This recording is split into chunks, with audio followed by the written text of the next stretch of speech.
And let's get a Republican point of view now from New Hampshire Senator Kelly Ayotte. Thank you for joining us this morning. Senator, you heard Gene Sperling. Good morning. You heard Gene Sperling there. He said this is not a win for Republicans. Do you agree with him on his assessment on how much damage these cuts are going to do? Well, George, I serve on the Armed Services Committee. I've listened to our military commanders for the last year. I also traveled around the country with Senators McCain and Graham, and so I am really concerned about the impact on our national security. We've already heard on cuts on training for our active duty troops, also flight hours for the combat fighter pilots. So yes, there is some real concern about undermining our national security. But I want to step back for a minute because I actually think that what the Woodward exchange with Mr. Sperling demonstrates is that both sides are rewriting history here to some extent. You had the president out blaming Republicans when the idea came from the White House, and now he's trying to write into tax increases into the plan when it wasn't ever in the plan. Republicans were insisting on having some kind of enforcement mechanism, right? Republicans were insisting on having an enforcement mechanism. And that's what I say on the Republican end. The enforcement mechanism was one where we left 50% of spending off the table so that defense takes a disproportionate cut, which where's the party of Ronald Reagan on this? So I think it's time. You know, Mr. Sperling talked about this being a choice of increasing taxes. We just increased taxes. The Congress did in January at the president's request. How about alternative spending cuts? In fact, this week I offered a proposal to do that. So why can't both sides work together to do this in a more sensible way? And what are the spending cuts you think would work to achieve these same kinds of savings?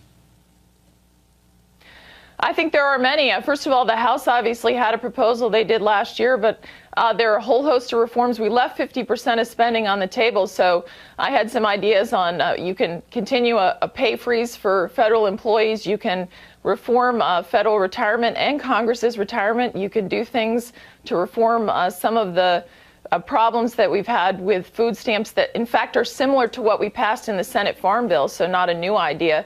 There's a whole host of ideas of how we could cut spending in a more responsible way that doesn't undermine our national security, and that seems to be being left out of the discussion on both sides here. You also heard Gene Sperling say that he believes the pressure is going to build on a lot of Republicans to come to the table on new revenues. And one of your colleagues already, Senator Lindsey Graham of South Carolina, has said he's open to that. Take a listen. To me, this is a bipartisan problem. This is the chance to do the big deal. I'm willing to raise revenue. I'm willing to raise $600 billion in new revenue if my Democratic friends would be willing to reform entitlements and we can fix sequestration together. Why not go for the big deal at this point? You mentioned the president's position earlier. His position always was $2 or $3 in spending cuts for every dollar in new revenue. Right now, you're going at a rate of $4 in spending cuts for every dollar in new revenue. Are you prepared to sit down and talk about a much bigger deal? Well, George, what the president is now, what he pushed recently in the Senate this week, the $85 billion small deal with tax increases, that's not going to work. If we're going to increase revenue again, it's got to go to the debt with real entitlement reform and real tax reform where you actually lower rates.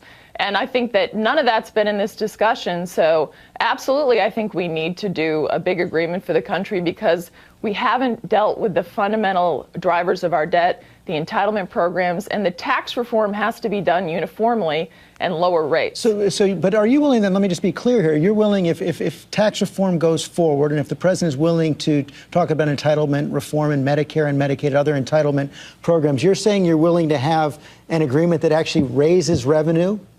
Or does it have to be revenue neutral tax reform? I am willing to say if we take the form of lowering rates so that we can focus on economic growth, and then we take a portion of that and apply it to the debt with real entitlement reform, but it has to go to the debt. I'm not going to agree to any more tax increases that are going to go to increase more government. I mean, here we are. That's what the latest proposal is from the president. This sequester has to be dealt with within existing spending and alternative cuts, and we need real entitlement reform and real tax reform. That's what we need for the country if we're going to drive down our debt and also be focused on economic growth. That might be a little bit of an opening that can be seized on later, although it may not happen anytime soon. But Senator Ayotte, thank you very much for your time this morning.